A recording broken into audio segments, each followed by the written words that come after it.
ஒரு 3 உருளைக்கிழங்க skin remove பண்ணிவிட்டு இந்த மாதிரி எடுத்துக்கோங்க. இந்த உருளைக்கிழங்க இந்த மாதிரி ஃபஸ்ட்டு ஸ்லைஸ் பண்ணிக்கோங்க. கொஞ்சம் மொத்தமாகவே கட் பண்ணிடுங்க. இந்த திக்னஸ்க்கு கட் பண்ணி வச்சுக்கோங்க. வச்சுட்டு இது இந்த மாதிரி ஸ்ட்ரைட்டாக கட் பண்ணிக்கோங்க. இந்த பீசஸ்லாம் ஈவனாக ஒரே சைஸாக இருக்கிற மாதிரி கட் பண்ணிக்கோங்க. இந்த மாதிரி கட் பண்ணி ஃபஸ்ட்டு எடுத்து வச்சுக்கோங்க.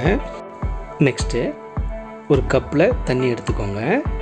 இதில் 1 ஸ்பூன் அளவுக்கு சால்ட்டு சேர்த்து இது நல்லா கலந்து விட்டுக்கோங்க. கலந்துட்டு நம்ம கட் பண்ணி வச்சுருக்கிறதான அந்த உருளைக்கிழங்கு இதில் சேர்த்துடலாம்.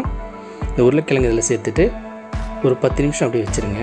ஒரு 10 நிமிஷம் கழிச்சுட்டு இந்த உருளைக்கிழங்கு எடுத்து ஒரு 2 தடவை வாஷ் பண்ணிக்கோங்க. வாஷ் பண்ணிவிட்டு தண்ணியில் நல்லா இருத்துருங்க. இருத்துட்டு இது ஒரு காட்டன் கிளாத்தில் இந்த மாதிரி பிரித்து விட்டுருங்க. இது நல்லா ட்ரை ஆகணும். இந்த மாதிரி நல்லா ஒரு 5 நிமிஷத்துக்கு உலர வச்சுக்கோங்க. ஒரு 5 மினிட்ஸ் கழிச்சுட்டு இதை எடுத்துக்கோங்க. ஒரு பவுலுக்கு தண்ணி இந்த மாதிரி எடுத்துருங்க. எடுத்துகிட்டு இதில் ஒரு 1.5 ஸ்பூன் அளவுக்கு கார்ன்ஃப்ளவர், 1.5 ஸ்பூன் அரிசி மாவு, 1 ஸ்பூன் மிளகாய் பொடி, 1/2 ஸ்பூன் ஜீரகத்தூள், 1/2 ஸ்பூன் பெப்பர், கரம் மசாலா ஒரு 1/2 ஸ்பூன் அளவுக்கு சேர்த்துட்டு 1 ஸ்பூன் அளவுக்கு காஷ்மீரி மிளகாய் போட்டு சேர்த்துருங்க. இது கலருக்காக சேர்த்துருக்கேன். ஒரு 1/2 ஸ்பூன் அளவுக்கு மட்டும் உப்பு சேர்த்துருங்க. நம்ம ஆல்ரெடி உப்பு போட்டு வாஷ் பண்ணியிருக்கோம். ஸோ அந்த உப்பு போதும். இதில் தண்ணி எதுவும் சேர்த்தாமல் கலந்து விட்டுக்கோங்க. விட்டுட்டு உடனே இதை பொரிக்க போகிறோம்.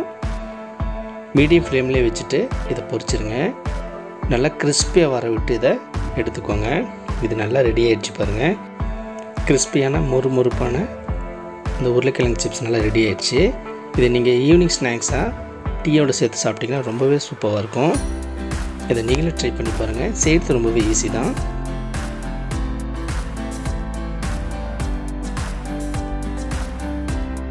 இந்த வீடியோ உங்களுக்கு பிடிச்சிருந்தா லைக் பண்ணுங்கள், கமெண்ட் பண்ணுங்கள், இந்த சேனலை சப்ஸ்கிரைப் பண்ணுங்கள், பக்கத்தில் இருக்கிற பெல் பட்டனை கிளிக் பண்ணுங்கள்.